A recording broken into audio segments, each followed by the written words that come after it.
All right, we have a few more folks coming in. We'll give them just a minute. We'll get started.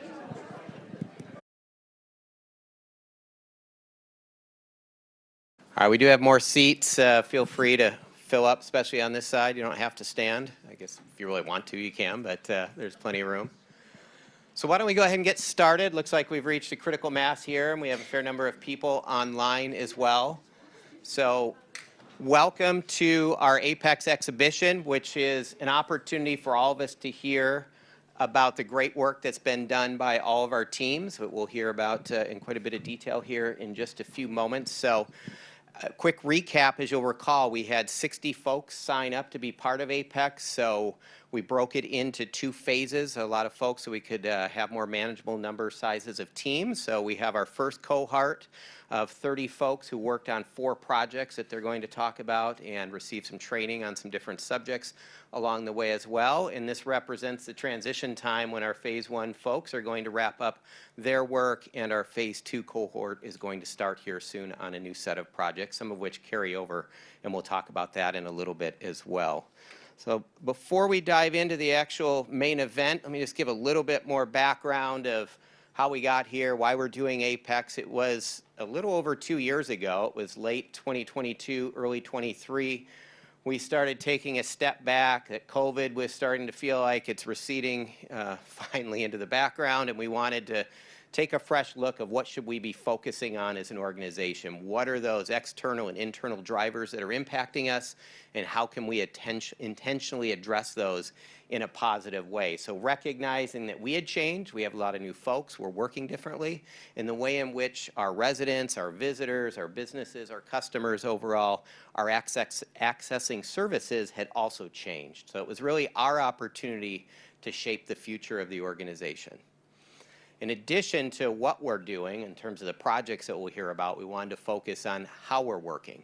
In addition to our mission, our vision, our values, we want all of us to feel a sense of belonging and achieve meaningful shared goals through collaboration and trust. And as you can see here, as an organization, we want to be customer focused, continuously improving. We celebrate our successes, and that we all feel valued, respected, and supported in an inclusive environment. So that's the framework from which we're working. And then we have our 4 main trailheads that are leading us to the Apex, achieving peak employee and customer experience. And you can see here customer service, really about the customer experience, our organization, our culture, our staffing and succession planning, and then a focus on technology and business practices. So that's the background of how we got here, where we're at today, and now it's time to hear from our team. So I'd like to welcome up our customer service and customer preferences team.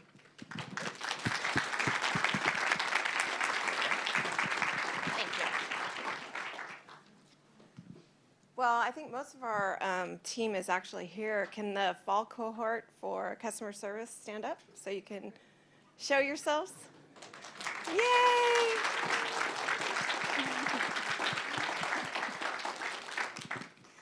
I gotta say, we had the most fun of all the teams, and that's just me saying that, but I think it's everybody in the team. So anyway, are you gonna click or am I gonna click? I'll do whatever you wanna click? Please, thanks. We didn't practice.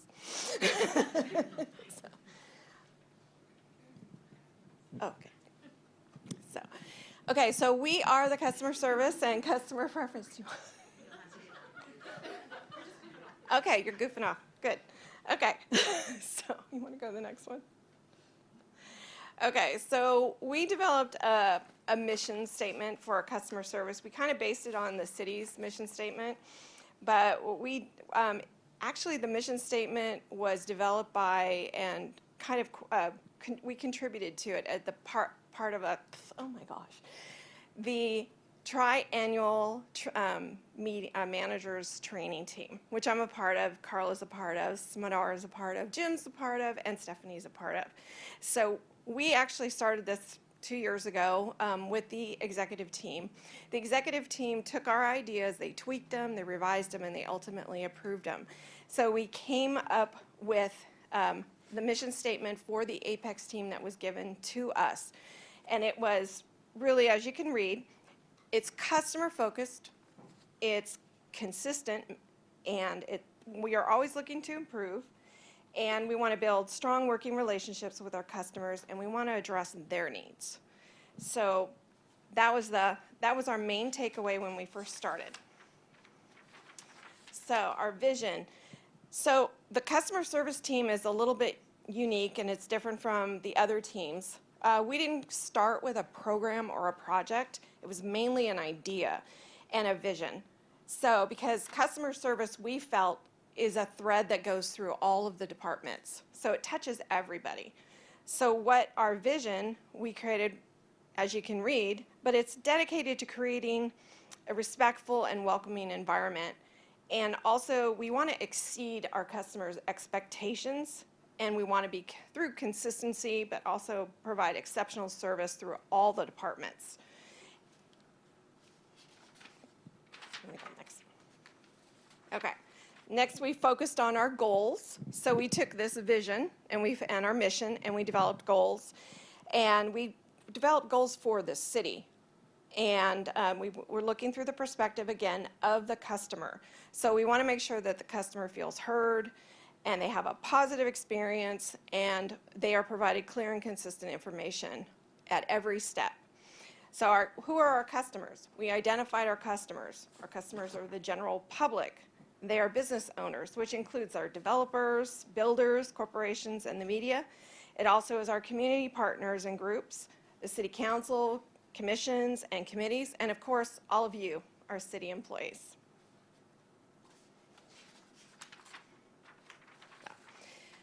One of the biggest things that we did was we started our research and data, because again, we didn't start with a project or a program, so we had an idea.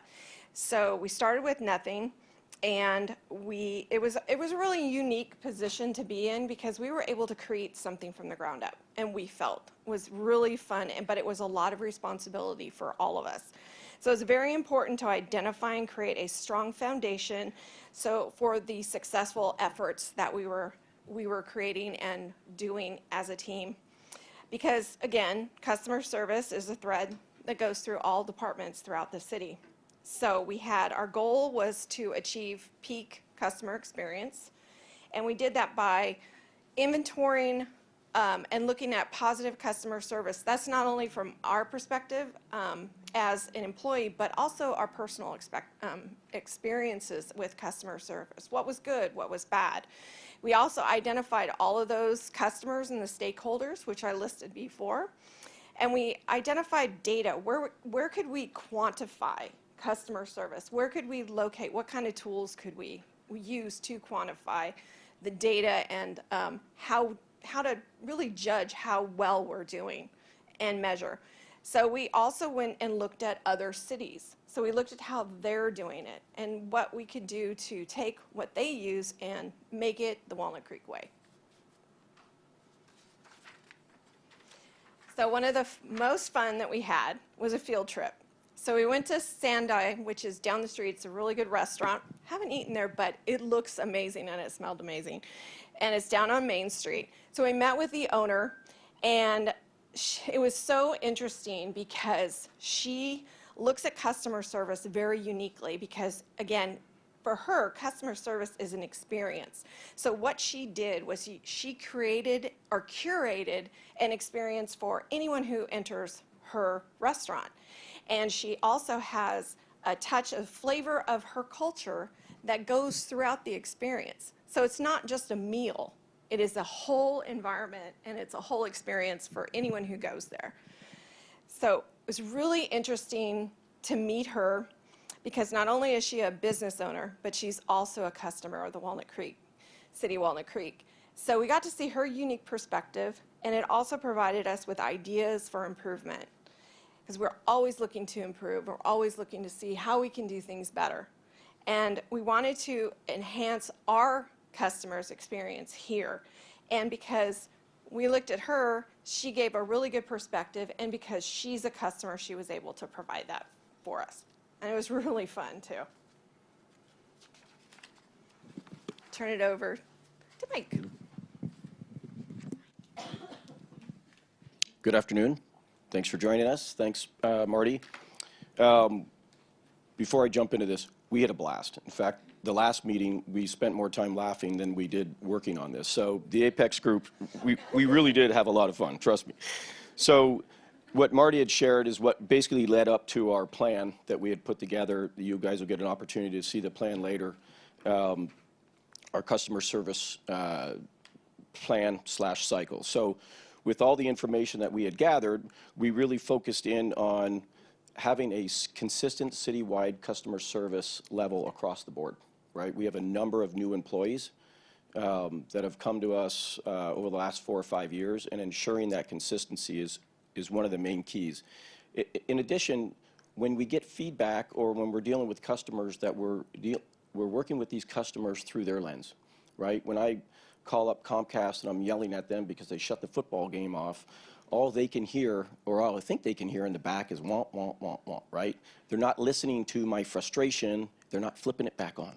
And so they're not seeing it through my lens. And that's important. We want to be able to understand their thoughts, their frustrations. And then, as I mentioned, having consistency throughout the city, all the departments sharing the same level of customer service. So as part of the plan, we established a common set of expectations so that we can all reach that pinnacle, that apex. We identified best practices, or BMPs. As I mentioned, continuous training is going to be really important to ensure that we are all staying at the highest level. And then we're recommending, we put a steering committee together to continue the work that's been done and evaluate kind of the ebbs and flows. You know, as we struggle with certain things, we can work together to make those improvements, holding each other accountable, and then almost run similar to like the citywide safety, where there's somebody from every department that can sit on the steering committee and we can work together through the challenges. So this is our customer experience cycle for several months. We call it our life cycle, to be honest with you. And in order for me to best walk through this, I'm going to need somebody from the audience to help me. So I'm thinking about someone's name probably starts with a K, like Kathy Meyer. Kathy. Can you give Kathy the mic? Just random, very random, very random. So Kathy is, she's the customer service hub at the Courtyard, and so she would be great with this. In fact, she's constantly educating me and the other supervisors on a number of challenges. So for this example, we're going to walk through someone seeking a tree removal application. So Kathy's going to call in. Diddle-a-ding. Hello, this is Hello. Mike Vickers. I don't know if I have the right department or not, but I have a dead tree in my backyard. I'm afraid it's going to fall on my house. What do I have to do to have it removed? So this is step one, right? The customer seeks information. Well, I can share with you, we have a policy here in the city. A tree removal application can be filled out. It's an $85 fee. It can be found online under the permitting section right on the front page. Well, I don't have a computer, so I can't do it that way. Okay.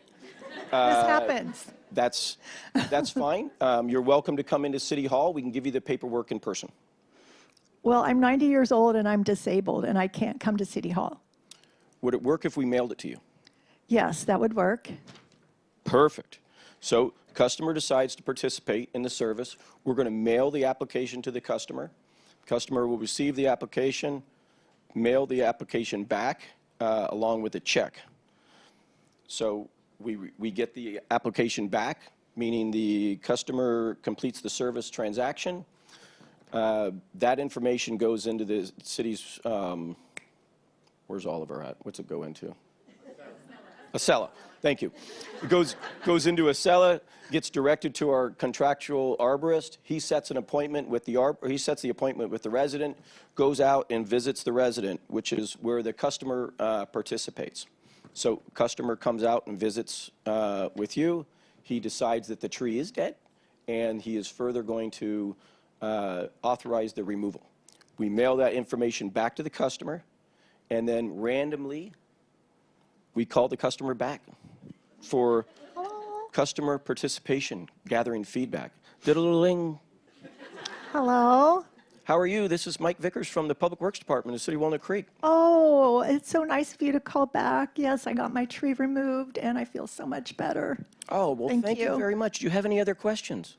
Not today. Oh, fantastic. If you do, call Kathy Meyer.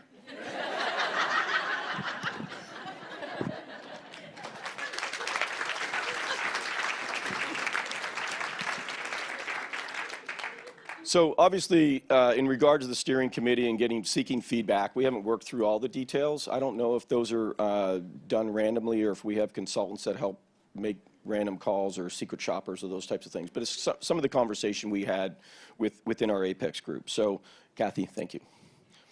So this is the front page of the plan. Let me get back here. So this is the front page of the plan. There's a number of them in the back there. There's also some magnets that show the customer experience cycle that you're welcome to take. Obviously, we have the QR code, and we're going to load this up on the training. So one more participation from the audience. If you're down with the plan, can you raise your hand? Oh, fantastic. I've been working on that one for I gotta be honest with you. So now question time. We'll open this up for anybody who might have some questions. How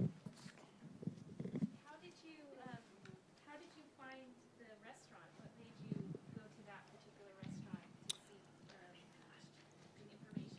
So we have an executive team member that supported us through this process who goes You there. got to repeat the question. Oh, so So their question was, how did we pick Sandai to go to?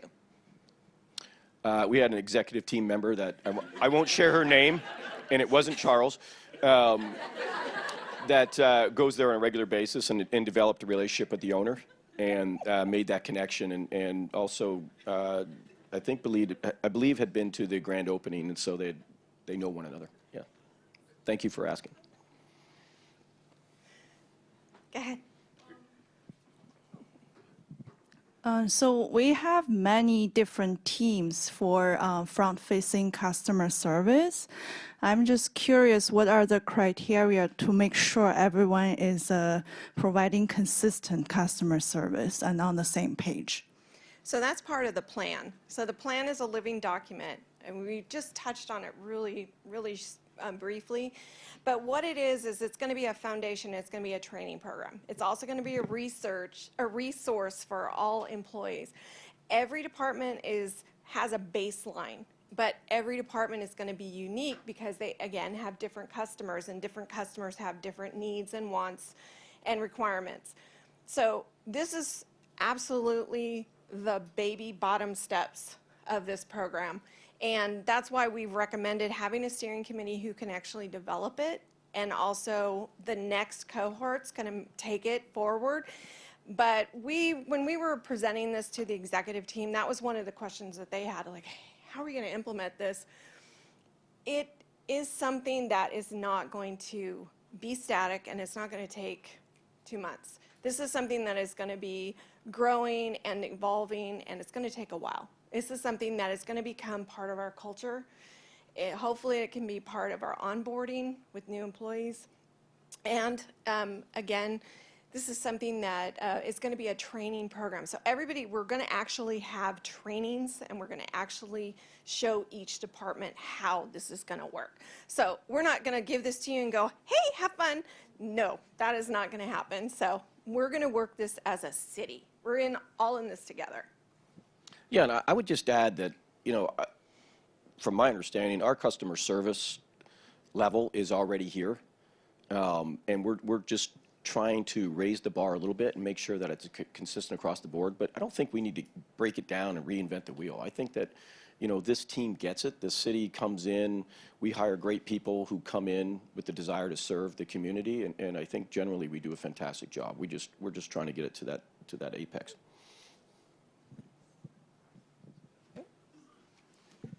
So that little demonstration you gave was a great example, and it was fun to run through. But it was a very positive experience where the customer had unique needs that we were able to accommodate them with, and then they were impressed and satisfied.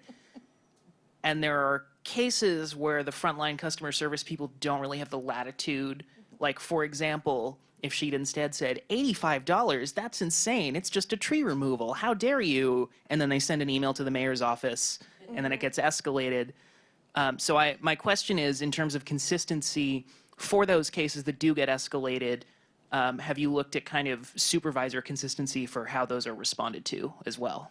Yeah, not only are we going to have training for the line level, it's going to be for the supervisors and the managers and the directors. So each level is going to be invested in this customer service experience for all of our customers. And sometimes our answer is going to have to be no. Sometimes what they're asking for is unreasonable or we cannot deliver it. So that is definitely something that is part of the process of developing this and making it more robust through the city. Absolutely. So yeah, it's not going to just be the front line. They're not the ones that are going to have the entire burden of this customer service plan. That's not going to happen. But it is part of the plan, right? So when it gets elevated and elevated, elevated, we want to make sure that it's elevated directly so that they don't get stuck in some cycle and somebody's following up with them immediately. Hey, if you didn't get your answer, I'll be back in touch with you in however many days or whatever the case is, whatever we decide. But it's about that consistency, and the follow-up is super important, right? Making sure that we're identifying it through their lens. So. Oh, go ahead. Will your program extend to the internal customer and expectations on how we work with each other? Internal as each other? Yeah, so if I call IT with predictability, when can I hear back or whatever? Sorry, Had to pick on IT. Yeah. Yes. Go ahead. No, you go ahead. I've answered the rest. No, it's internal and external, right? I mean, it's if we're making ourselves better, we're going to make the overall customer service for the exterior better, because oftentimes we're trying to seek information for you.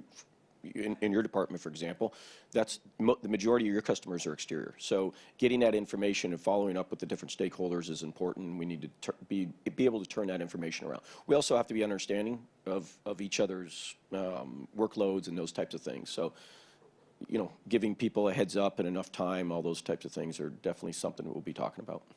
Yep. Go ahead. Last question, sorry. Been told. Could you please share a little bit more about you reach out to other jurisdictions, how to quantify the customer service? Yeah. So some of the things like we have a few things that we've used in the police department, and every time someone calls 911, they get a text to see how our experience was. And mind you, we don't do everybody who has an experience with us. The suspects aren't getting that text.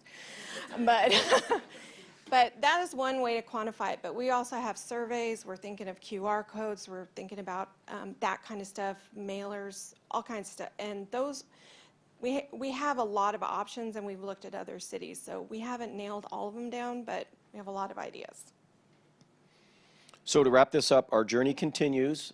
We have a spring customer service team, and if you're here, I'm going to run through the names, and if you could just stand up real quick, that would be great. So Drew, Smidar, Candace, Stephen, Christine, Tyler, and Jim Carlson. I see you, Jim. Thank you. Thank you.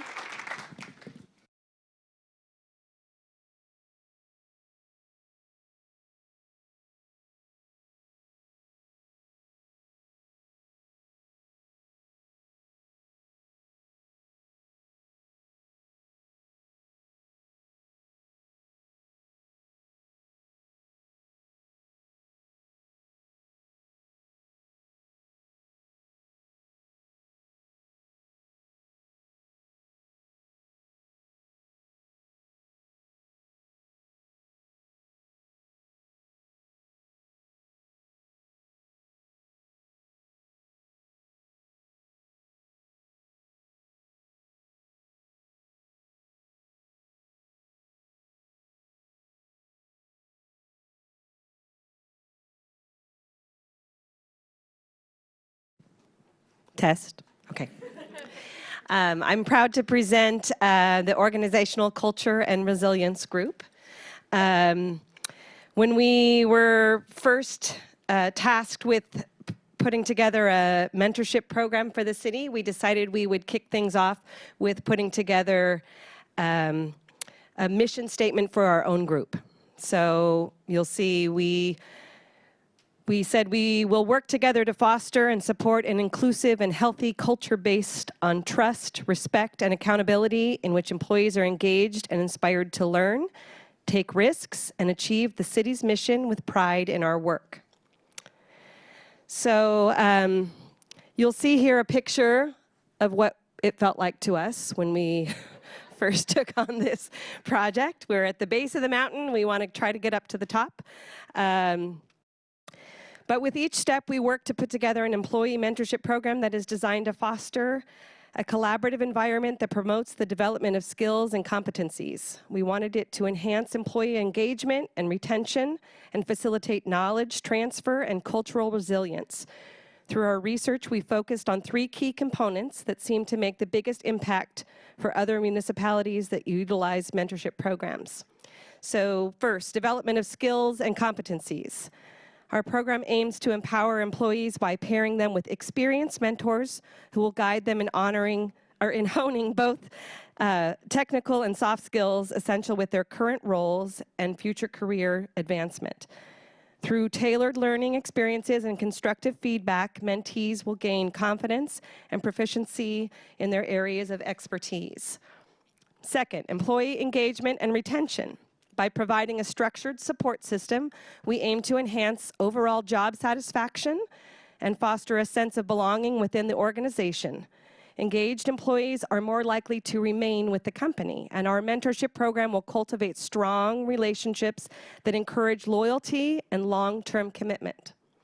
Third, knowledge transfer and cultural assimilation. The program will facilitate the sharing of institutional knowledge, enabling new hires and less experienced employees to learn from the wisdom and experiences of their mentors. Additionally, it will promote cultural assimilation by helping mentees understand and embrace the organization's values, practices, and unwritten norms, ultimately leading to a more cohesive workplace. Through these objectives, our mentorship program seeks to create a thriving workplace culture and values continuous learning, collaboration, and mutual support, ultimately driving both individual and organizational success. So, here's our team. You'll see that we truly represent the one city approach to this project because our members are part of many departments: Walnut Creek PD, Arts and Rec, Public Works, and Community Development.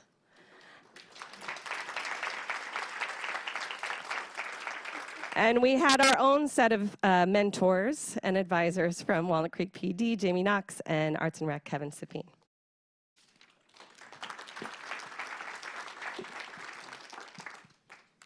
All right, so our first step, once our own approach was solidified, our next step was to reach out to all of you and see what you wanted out of a mentorship program. So we sent out a survey to try to assess what really mattered to people most and get some good information about how this could best benefit the city. So what you see here is a word cloud that Stephanie made. It's very, very beautiful, and I hope you enjoy it. But it's got those little numbers show how many times this word showed up in the survey. So you can see that growth, guidance, knowledge, opportunity, these were kind of the big takeaways, what people wanted most out of a good mentorship program. But we also got a little more in depth with this employee survey. So for starters, we had 85 respondents, which is really good. 85 people were interested in being either a mentor or a mentee, which bodes really well for future implementation of the program. We had a lot of interest. We also asked people to rank what was most important to them in terms of inclusion in a mentorship program and what they hope to get out of it. And the overwhelming favor you can see there is career development. We had more kind of technical skills, more specific to the role, more job training stuff, and that did not do as well. So it does seem like we really have a lot of interest in a more holistic approach, more cross-departmental mentorships that are more focused on general career development and leadership skills than getting into the nitty-gritty technical stuff, which is great. We also asked people what their optimal frequency was for kind of mentorship meetings, and individual pairings can also set that schedule on their own terms, but we found that monthly was kind of the overwhelming favorite there, a good balance between people's busy schedules and checking in often enough to feel like you can get some good guidance and mentorship. We also got a great spread across different departments. You can see there on the right that we had very good coverage, especially from community development, PD, engineering, and arts and rec, but the other departments had some good contributions too. So what did we do with this information? We designed a pilot program. Now, this is just a framework, so the Spring team will definitely have a lot of work to do in refining this and implementing it. But the idea was, now that we know what we want out of a mentorship program, what you want out of a mentorship program, we can plan out kind of a first testing phase that the Spring Apex group can implement. So you can see we've got those folders there. They're full of resources and documents that should be helpful to plan out how this mentorship program goes. We have documents for the matchmaking between mentors and mentees, program applications. We also have some reference material for advertising, information sessions, and other correspondence, guidance resources for mentors and mentees. And these, especially mentor guidance, were some of the most desired resources from that survey, so we wanted to make sure to cover that side of it. You can see those folders are kind of listed in order because they kind of take you through how the program goes. First, you've got people applying, info sessions, then you actually start. And we also have some provisions for midpoint and endpoint check-ins so that mentors can coordinate with the Apex and program people to kind of assess how things are going, share feedback, and share, resources and insights with each other. And the idea is that once this pilot program is complete, that Spring Apex team can kind of pivot it, convert it into an ongoing, more enduring mentorship program that can hopefully help the city permanently using the insights from that pilot program. Hi everyone, I'm Melinda. I'm with the PD. So our group set up our missions and goals, and I'm going to kind of go elaborate on our missions and goals for you guys. The City of Walnut Creek's mentor program creates a foundation for personal and professional growth by fostering an inclusive, purposeful, and progressive environment. Our goal is to provide tangible avenues for development, facilitating support that bolsters confidence and encourages the exchange of new ideas. Our mentorship commitment is to nurture meaningful relationships and empower individuals to thrive in an ever-evolving landscape. The Employee Mentorship Program is designed to foster a collaborative environment that promotes the development of skills and competencies, enhances employee engagement and retention, and facilitates knowledge transfer and cultural resilience. So if you remember, Sarah showed the slide of us on our field trip when we were hiking down next to the creek. Well, this is us actually rowing as a team down the creek. So if you know anything about rowing, I don't. I do know that if the person in the front on the left side is rowing different than the person on the right side, it's going to be a very difficult time getting up that stream. Everybody has to work together. So I'm going to kind of dive into how we're going to work together as mentors and mentees to make sure this mentorship works together and is effective. Oh, I'm in charge of all of this. Whew, all right, I got it. Thanks, now I got it, thank you. Okay, our mentorship program is guided by the 5 C's: clarity, commitment, capacity, communication, and consistency, following our core values and ensuring a positive and impactful experience for everyone involved. Clarity and purposefulness. We engage in mentorship with clear intentions, focusing on personal and professional goals that align with our values. Commitment and support. We prioritize providing meaningful guidance and encouragement, ensuring that mentees feel supported throughout their development. And empowerment, we strive to uplift and empower mentees, helping them build confidence and take ownership of their growth journey. And capacity and growth mindset, we promote continuous learning and adaptability, empowering individuals to embrace change and new perspectives. So this is going to work both ways between mentors and mentees. We're going to give feedback throughout the process in order to make the program a better working model. So mentees are going to be able to give mentors feedback. Mentors are also going to be able to give their mentees feedback. And we're going to hold each other accountable. And by holding each other accountable, we're going to build trust in that this mentorship program is actually going to be effective. Communication and inclusivity. We embrace diversity, ensuring that every individual feels valued and respected, regardless of their background.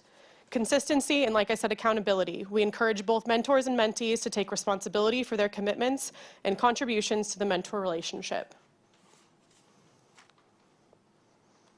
See, we've gone on another field trip, we've made it through our rowing, and now we're at the top of the mountain. So research. We researched other organizations and found mentorship programs that are strongly desired and have been successful in many other municipalities. We learned a lot from other jurisdiction experience. We took a model from a different city that is very similar to the city of Walnut Creek, and they have a successful mentorship program that they've been going on with for about 10 years. They had a lot of documented research and also stuff that we could reach out on that they have learned from. So we took their model and then adapted it to fit the Walnut Creek way. We conducted a survey, as Henry explained, to better understand the needs of our organization. We had about 90 responses, with 68% wanting to participate and learn more about the program. In development, we took parts of their program and have adapted it to our city and our needs. Given that, we created a framework, gathered resources and suggestions for the next cohort. We made sure to build in flexibility for the spring team to ensure they can adapt to feedback and have a sense of ownership over the program. We recommend a pilot program to identify our own initial best. And just to kind of touch on the mentorship program, it's not going to be within our own departments, because people that wanted to participate in this mentorship program could be at various places in their career. It's not only going to be for new hires or for people just coming to the city. This is going to be for people who are at various places within their career. Some people might take part in the mentorship program because they're looking to better their career, to promote. And you might gain knowledge from people cross-departmentally if you're in a different place in your career, if you're looking to broaden your horizons within the city.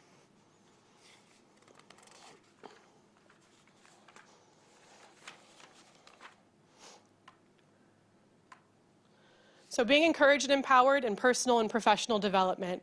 Our team has worked diligently over the last 6 months to build the framework and do the research, and we are grateful and looking forward to seeing what our spring cohort has to offer.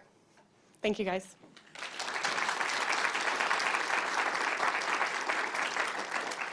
You guys have any questions? One question? Yes. Is your group that's considering bringing the Employee Institute back? Anybody else? Stay tuned. I think they might be next, actually, but definitely today. It's not us, but get ready, because it is happening. Any other questions? Hey, I was wondering if you had a goal in mind for how many pairs of mentors and mentees you were hoping to participate in the pilot program. So we wanted to leave that open for the spring team because, as you probably know, the people who answer on initial survey, oh yeah, that sounds cool, I'd probably do that, I'm interested. When it comes time to actually do it, it's going to be a smaller number. And we don't know exactly how much smaller. And it's also possible that for this pilot with the Spring Apex team, they may need a smaller number than we could do in an ongoing program, just so that there's enough resources and enough people to really monitor and provide that kind of accountability and check-ins and evaluation. So I would say, I don't know for sure, and that it is up to the spring team, but it's very likely that that pilot program will use a smaller number of mentor-mentee pairs than we'll be able to do afterwards in the ongoing years.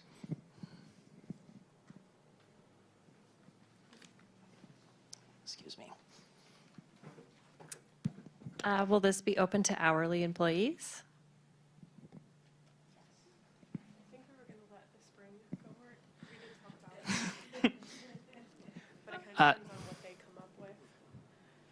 Sorry about that. We did discuss that about it being available. We would like it to be, but for the pilot program, we're going to kind of let the spring cohort figure that out because we don't know exactly what they're going to come up with as far as check-ins and pairing people.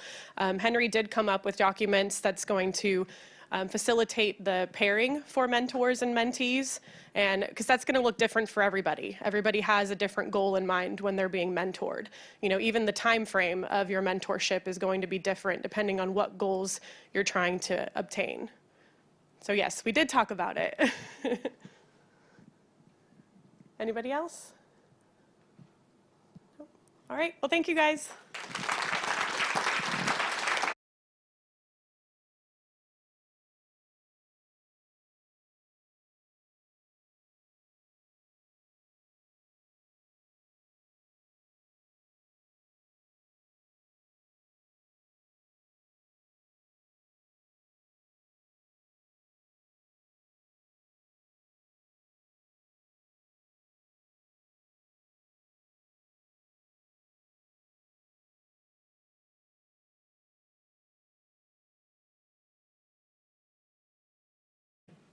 How's that? Oh, welcome everyone. As you can see, we present as a team.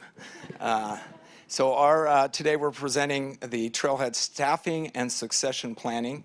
And thank you, Joel, for teeing this up. This is kind of our focus. As you can see here, this was sort of our vision, continue to be an employer of choice where employees feel a sense of belonging and grow with the organization because of learning and development opportunities, and establish a culture of inclusion and engagement.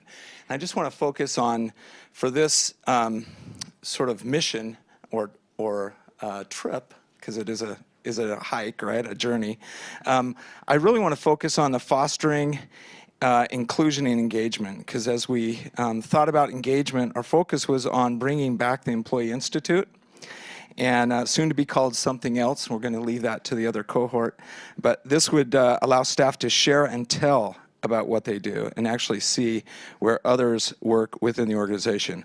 What a better way to create engagement. And I think as you go out to different people's areas and see their work, you kind of learn a little bit, and therefore gain more knowledge, so that when we do provide customer service to those who call, or maybe coworkers or people that come in and they're new, you can provide accurate information and sort of steer them in the right direction. We're going to sort of present.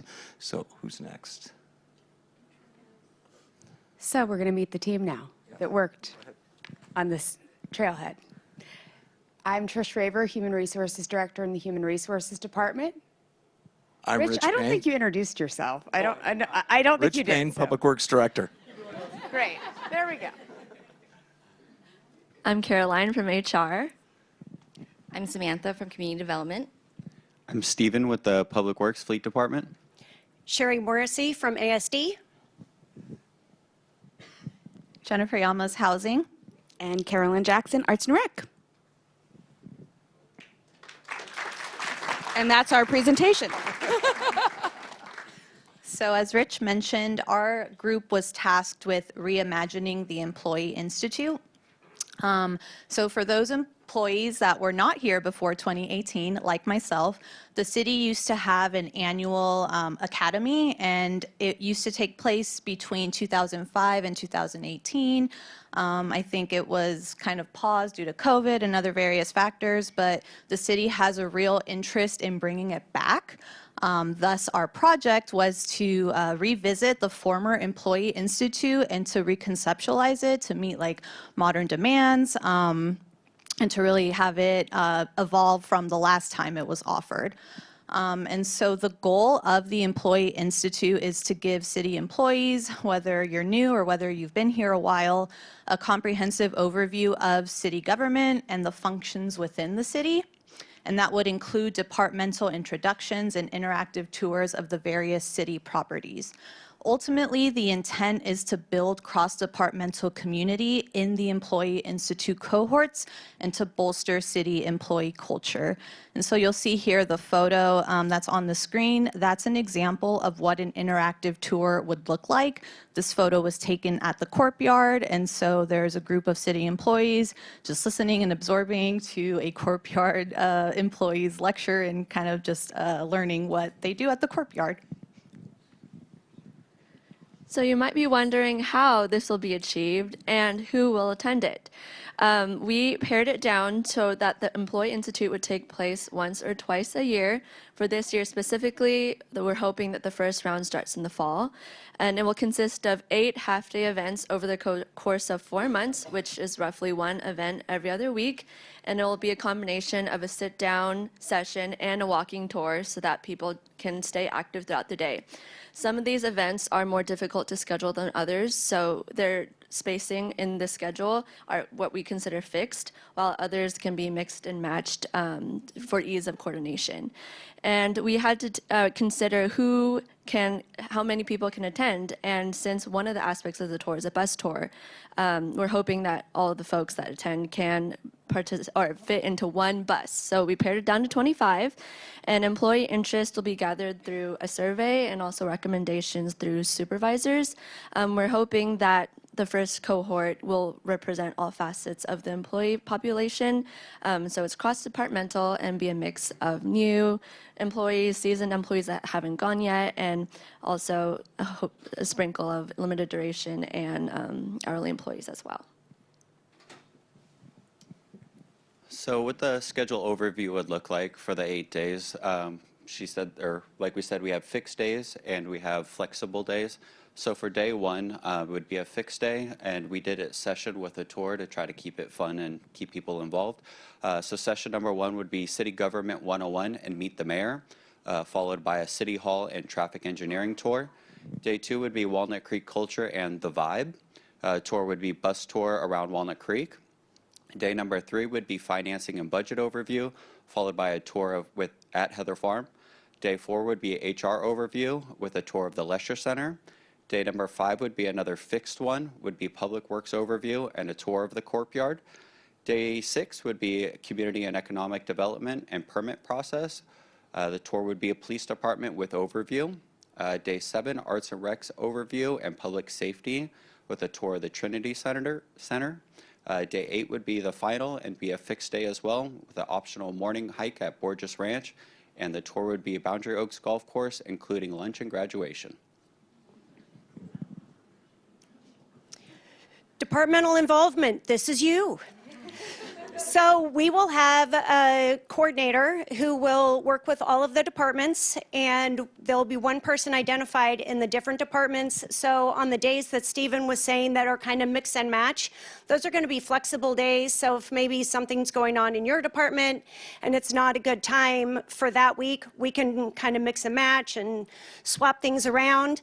But we will have one person from each department that works with the coordinator, and then that person in the department will identify people who will maybe do a tour or come do the speaking portion where they come and talk about things like budget and finance, or the police department, all of the different places. So you'll be kind of the spoke, you know, in the wheel to get all of the people coordinated and who's going to do what. And it always doesn't have to be the same person who are doing the tours or speaking, but it will be the same person who's coordinating between the departments. And then swag. Who does not love some sweet swag? Come on. We are a city of swag-loving people.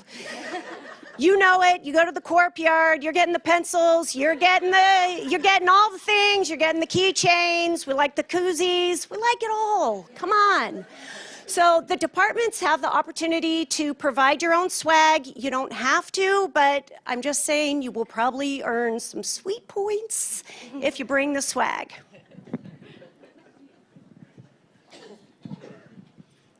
So executive team had a chance to connect about the future of this program and settled on the HR department as the lead who's going to help coordinate everything. But as Sherry said, departments are heavily involved. So you are all on a team with HR to make this happen. We're looking at the first program taking place in fall of 2025, which is also around the time that the next Citizens Institute, so the academy opportunity for folks outside of city employment. So there might be some alignment there in terms of departments pulling their activities together. And still to be determined is the budget for some of the items that need money versus our own internal arts and crafts, perhaps, like chartering a bus, the graduation lunch, and any diplomas or welcome swag or kind of program-oriented things that don't come from the department. So that's still to be determined. So what are some next steps? When we were reimagining the Employee Institute, we were like, what should we rename it? We thought of Camp Walnut Creek Insider. We even thought of making it a retreat. But ultimately, we want to send out a survey citywide so that way city staff can have a chance to reimagine what our Employee Institute is going to be called. Another to-do is creating a script and a map so that way all the cohorts have a consistent bus tour for the city. And at the end of every cohort, we hope to send out a feedback survey so that way we can improve next cohort session. Great. So talking a little bit more about what we accomplished and learned. We all had the benefit of taking the DISC assessment, which we all loved, and learned a lot about ourselves through.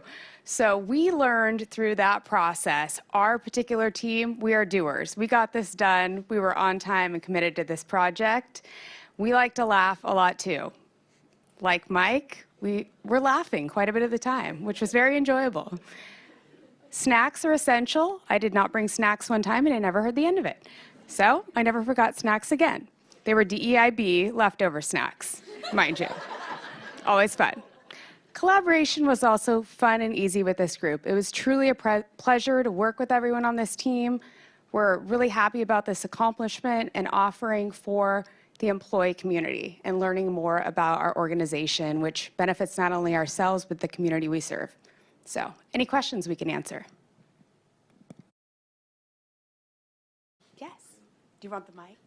Maybe. I don't know. So it seems like you guys were really comprehensive and you've already got a plan. So I'm curious what you had in mind for the spring cohort in your group. So our team will not continue into the next cohort. We're going to have a new project for staffing and succession planning, which is performance management.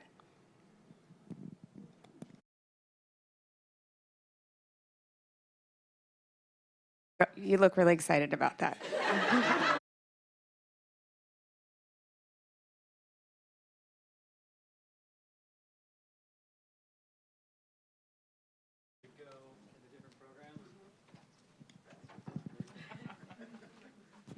I may have missed it, but you talked a lot about what the students of the program would do and where they would go and what they would learn. But I'm wondering if there was thought consideration for the interaction among the cohort that goes through it and the benefits that they could generate by going through something together. We did talk about that a bit. I mean, it's like building community and meeting other folks within the organization that you may not meet on a you may not work with. Some departments are somewhat siloed, so you're not working with staff in other departments on a regular basis. So it really allows you to meet a lot of folks within the organization. And we're also looking to do the 1 to 2, doing 2 of these employee institutes the first year, so that we capture all the new employees that we've hired throughout the course of the last 3 years. And then we intend on only going with 1 employee institute per year at some point in time once we've captured most of the new folks and anyone else interested.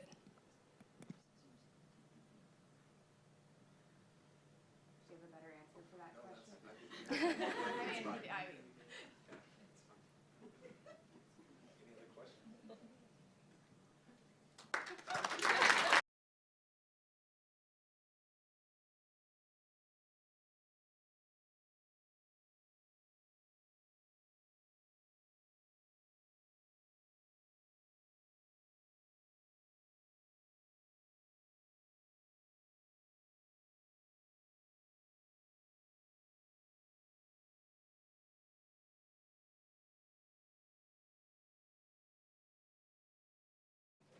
Am I on? Good afternoon, everyone. My name is James Stone, and we are doing the technology and business practices. So I'd like to invite team members that are here. Come on up, if you would like, so that everyone can have a chance to meet. Come in, please. Gina.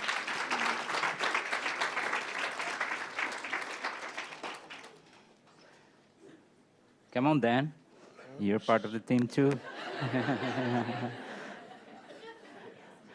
Come on. I got to tell Dan what to do. Okay, let's give them all a chance to introduce themselves. Hello, everyone. I'm Kirsten Lacasse, Administrative Services Director.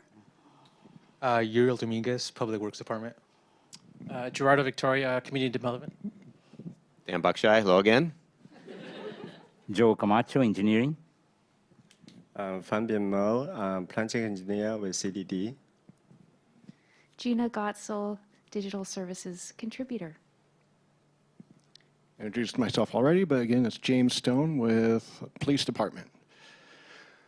So what we're going to talk about here is we're going to go over our objective for this project, talk a little bit about how we got to where we are, and summarize some of the guidelines and the project implementation that we want to do. I'm going to skip ahead and come back to that slide. What we are looking at is generative AI, which specifically is a type of artificial intelligence that enables a computer or machine to respond to questions and inquiries like a person would with natural language. This is something in the past couple of years has really started to explode, and we want to try and figure out what that is going to mean for the city and how we want to implement that. So when we looked at this, okay, we knew a couple things going into this. First, because of the COVID-19 pandemic, we knew that the city, when it needed to, can implement and adopt a new technology really quickly. We also knew that this technology, this generative AI, is evolving so quickly that it's really difficult to predict where it's going to be and what it can do 2, 3, or 4 years from now. So because of that, we kind of realized that the problem or the big challenge that we're facing is not how the city can adopt or what technology or how to apply this, but to really understand what kind of risks and potential issues we could be facing and what we can do to safeguard the city from that.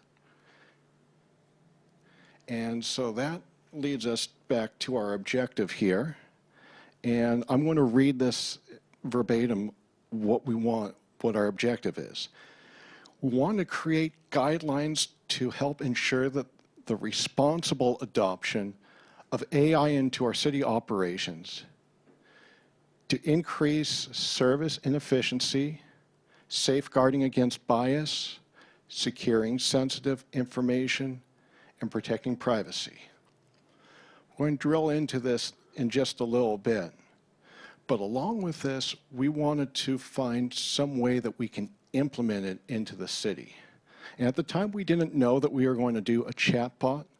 All we knew is we wanted some way that we can, some application for this that would be achievable in less than a year, that carried low risk, that could address more of an immediate need for the business, and that can also serve as a way to help us understand the sort of safeguards or guardrails that we need to make sure that we're adopting as a city to kind of keep the city and the people safe. So we're going to drill into the things we're looking at here. And the things we really want to be careful of is 3 different things. We want to make sure our information, our city information, is secure.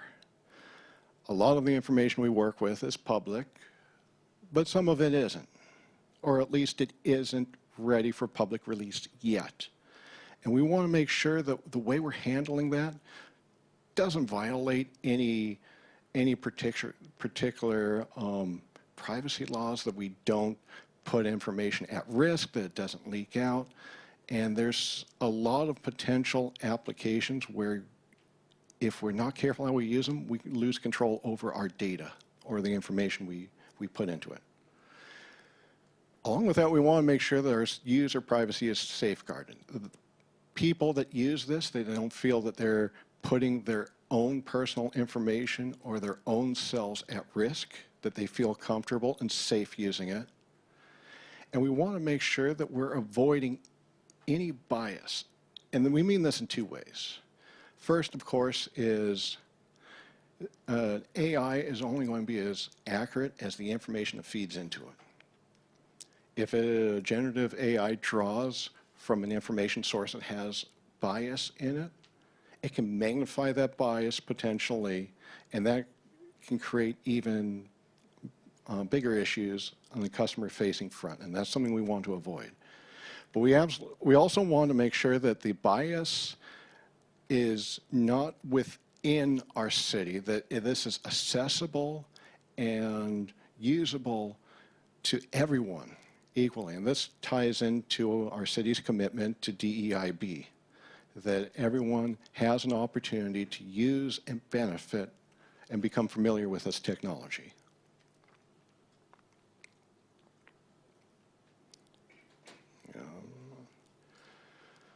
So here's how we got here.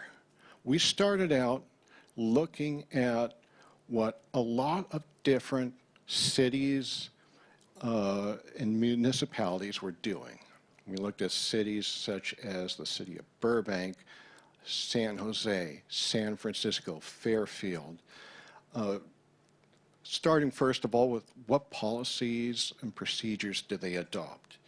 What sort of applications did they use for AI? And then we wanted to try to look inside of our city to understand what sort of uses did our people want or see for AI, and what were some of people's attitudes and present understanding? Because we knew we had people that just had a passing reference or awareness of AI, and there were some people that were actually using it every day in their job and everything in between. So we wanted to get a good read on what that was. And so we did a survey and a number of focus groups to try to tease out some of that information.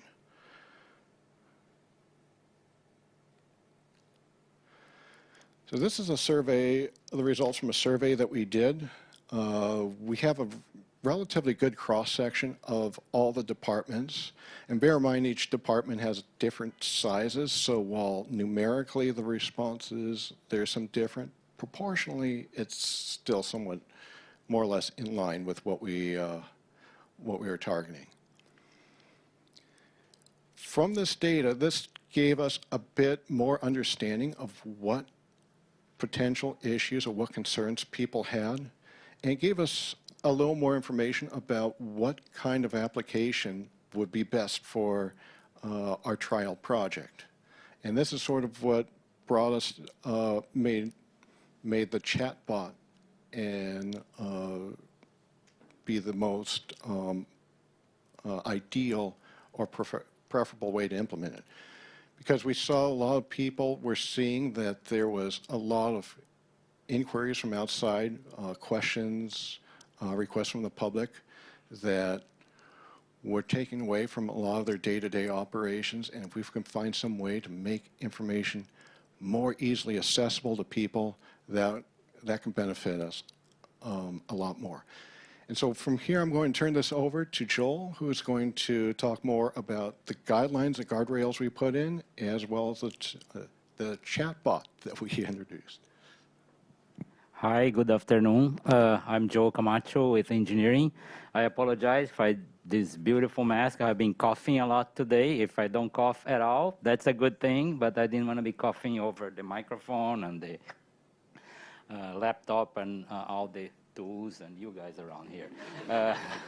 So I'm going to go now with a summary of our AI guidelines. We consider having, some policy set up that we had to follow, but we decided we will start with guidelines. This is just a summary. You will receive a full set of guidelines that you will have the opportunity to read and be careful about the details and discuss with your coworkers. We're even considering actually almost certainly going to have training for the next group. But if you remember these 5 AI guidelines and a 5 summary, you have a very good start. So they are very basic, they are very common sense. So the first one is always review and fact check all AI-generated content, data, statistics, everything that comes on it, review. Don't take it as a holy grail. Don't take it as like, your mom is telling you. But review and check and make sure it's correct. So first guideline. Second one, Again, common sense. Never enter sensitive information on an AI tool. Don't enter sensitive information anywhere in the internet, I guess. That's my best understanding. So that's the second guideline. Don't enter sensitive information.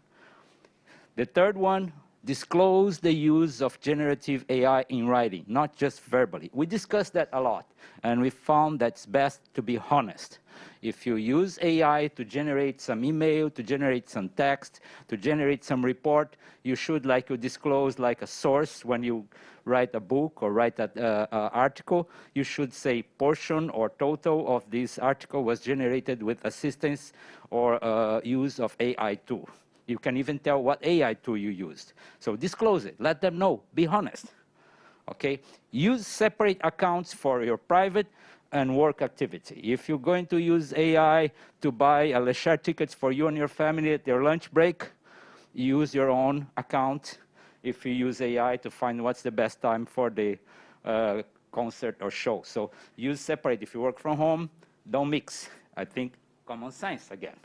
And the fifth and last guideline, so it's only 5, you can remember it.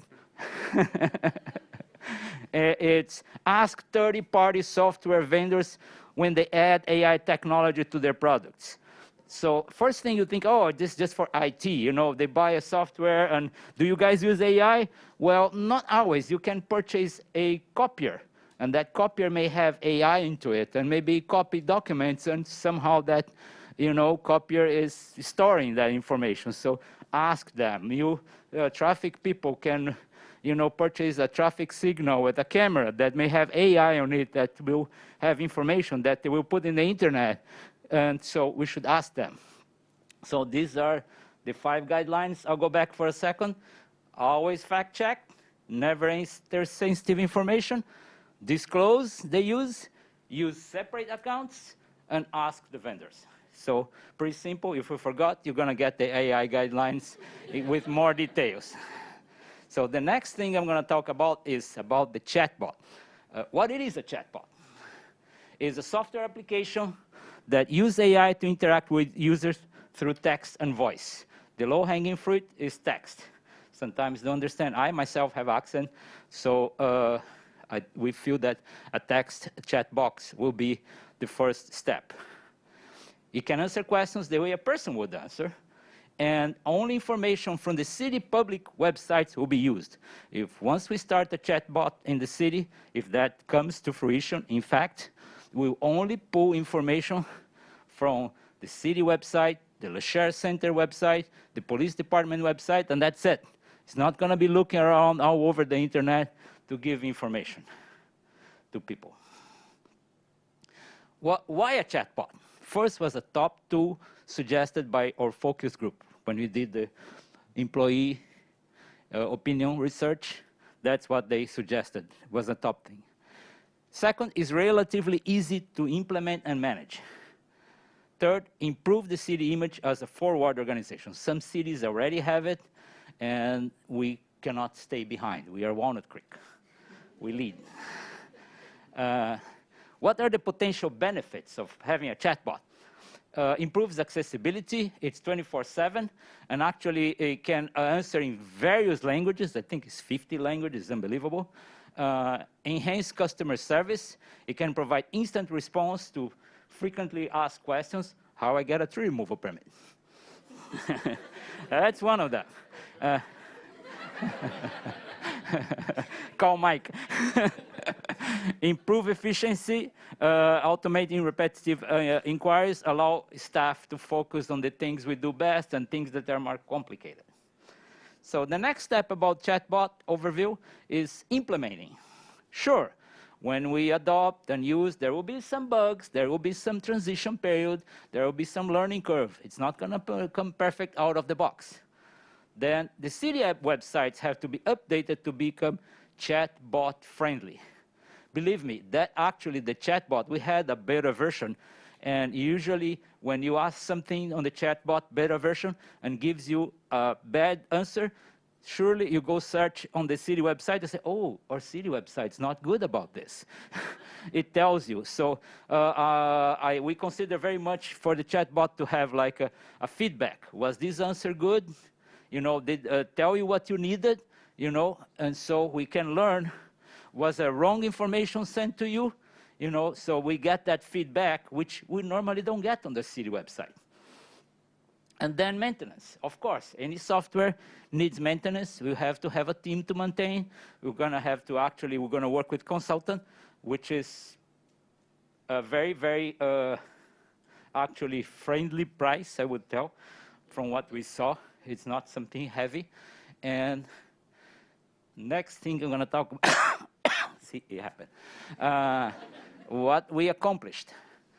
We tried to focus our task and not to make it too complicated. So we created the AI guidelines for generative AI, and we established a framework for the chatbot implementation.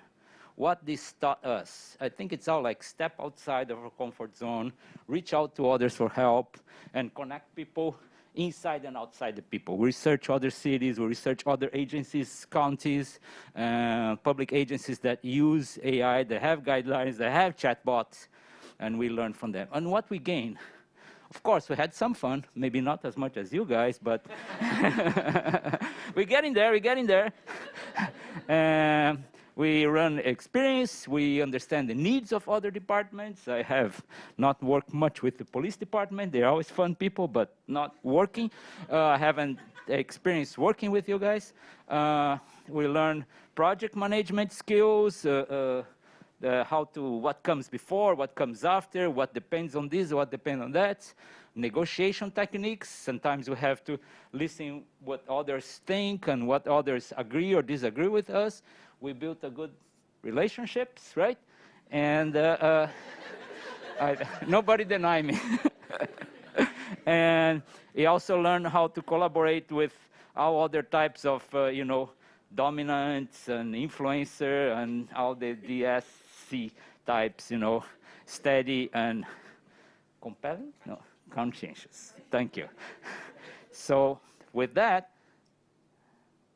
questions? I'm not the only one who can answer, by the way, of course.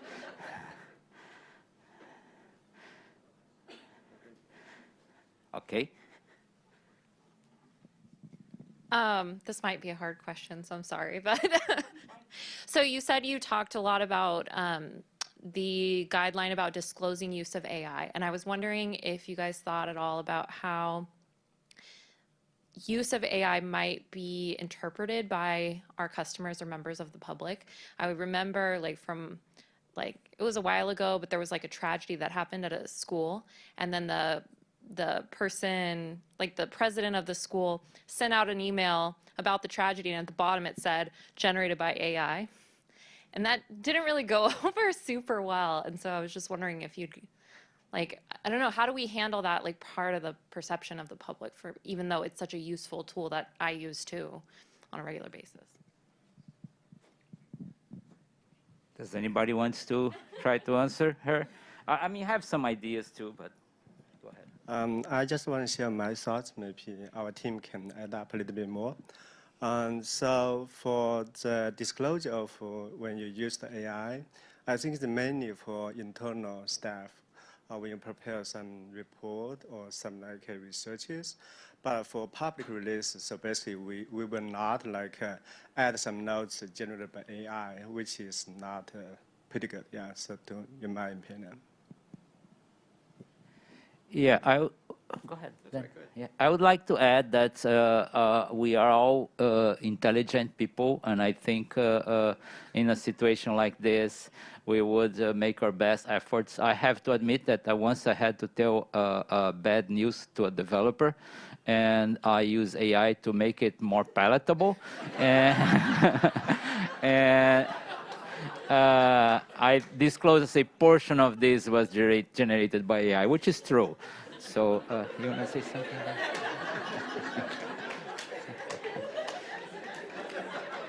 But I think in a tragedy like this, you should make your effort and do it all without AI. Yeah. Don't want to add.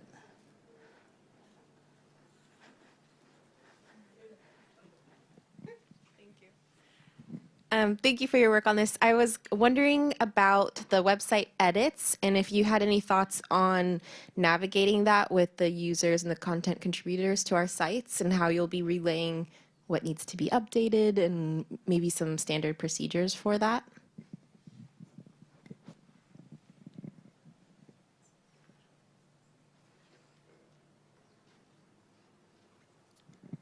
So the consultant, they have a plan, sort of what they use at other cities. And so what they recommended is, let's implement the chatbot first, see what's wrong with the city website, because you don't know until you really implement it, and then have a core team of individuals in different departments to sort of relay back to those who edit the website regularly and then make those updates accordingly. Does that answer your question?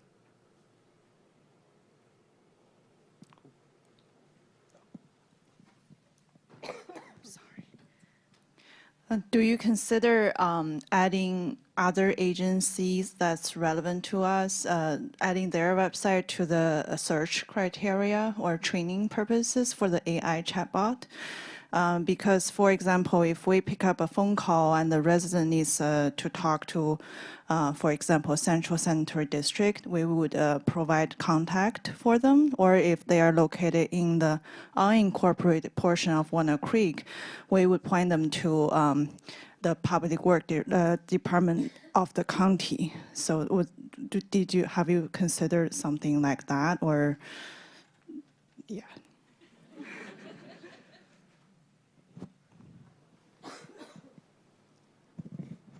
I think our scope is trying to provide the chatbot for the website within the city. But for outside jurisdictions like Central San Fire Department or Health Department, we will send them information like a telephone number, how to reach them too. And then, so basically we are responsible for the information within the city of Walnut Creek. Yeah, I'd like to add that we did consider, and it's not out of realm of possibilities, to put also the chatbot to be able to search on sister agencies or portion of sister agencies' website. But initially, we probably will not go there yet. We're going to see how it works, because on top of that, we have no control on what's on their website. So, but we thought about it, and it's a possibility. More questions? No more question. Let's do the testing. Okay. So what's the 5 guidelines for the AI? What's your question? What did you say? What's the 5 guidelines, like policies, like for the AI? All right. Good work. Thank you.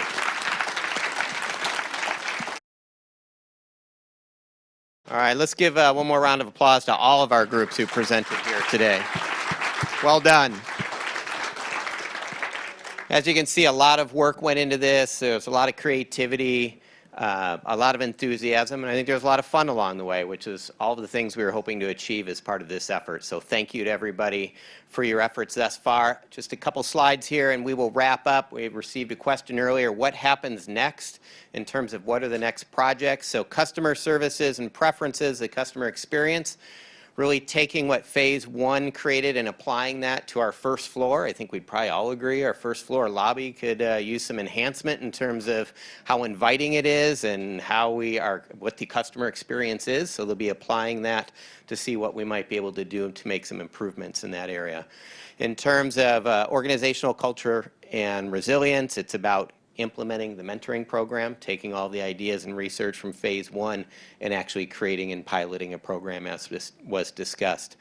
As Trish responded earlier, staffing succession planning is about improving the city's performance management system. It's a bit dated at this point, and the thought was if we're going to update and complete an employee performance management program, let's get input from employees and have employees help create the update. What that looks like, we don't really know yet. That'll be part of the effort going forward. And it's not just evaluations, it would be part of our coaching effort, ongoing discussions, goal setting, all of that incorporated, we'd be taking a look. And then lastly, for technology and business practice, really 2 parts. One is to implement the chatbot idea. We actually do have a contract that's signed up with a vendor. It's very inexpensive. We're going to pilot that, and we always have the option, if it doesn't work, we'll pull the plug. Hopefully it does, and we'll continue going forward, so it's pretty low risk overall. And then secondly, one that is probably near and dear to a lot of folks is looking to improve our city contracting process. It's fairly cumbersome. DocuSign was a nice enhancement from the old paper version. It's time to take to the next level and simplify that process. So that will be this team's main focus going forward. The other aspect of Apex that we've been incorporating along the way is some training. So for those of you that are in both phase 1 and phase 2, you've attended some of these trainings. For those that haven't been involved yet in Apex, you can see here we talked about the DISC, which is really a self-assessment to understand our natural tendencies and how we communicate. We had a piece on customer experience. You can see the others here: time management, building and cultivating trust and credibility, writing, and giving and receiving feedback, which are all really critical skill sets. So we'll continue to train on this. Again, I want to thank everybody who's in phase 1. For phase 2, look forward to getting you up and running and working with all of you. And for those of you that have not been involved in Apex yet, stay tuned. This next phase will be the next 6 months, and then we're working on what happens thereafter. So there'll be future opportunities for others who may want to be engaged. I do have one request before I give up the mic here. Our phase 1 folks, I'd like you to gather up here so we can get a group photo of everybody as we're wrapping up phase 1 here. And again, thank you to everybody for being here today.